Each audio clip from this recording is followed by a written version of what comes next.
think one of the biggest misconceptions about ERP security is that the application itself takes care of everything you need. As you look at what your ERP does, it's really designed to just log you into the applications and get access to information.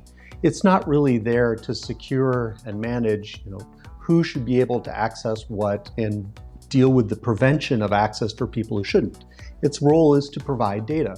Your user population has changed. It used to be that you were dealing with people in finance or manufacturing. They're all sitting within the walls of your organization. They're sitting in your offices, your manufacturing facilities, a network environment that you have very tight controls around. In today's world, the majority of your staff, your employees and contractors are working remotely. They're working from home from devices that they may be sharing with their kids. How do I take that security and apply it out to the edge and address devices that I don't necessarily have full control over?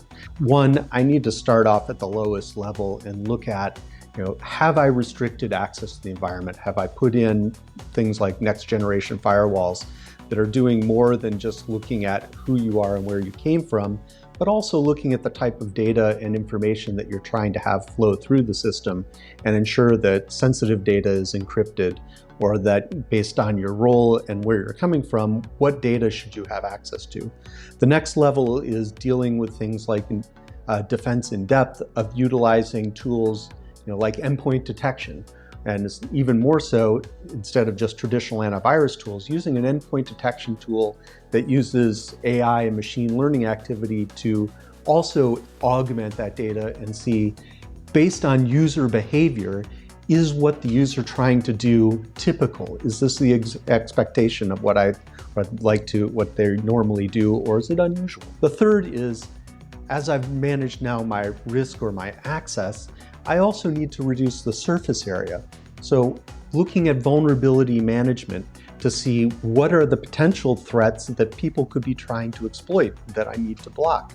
And so if I can reduce the surface area of potential areas of compromise, along with the way that people can get to or try and exploit those compromises, is very key to the environment. And then moving farther up into the system, looking at roles and responsibilities, role-based access. Have I limited people based on what they can do to where they can go within the application?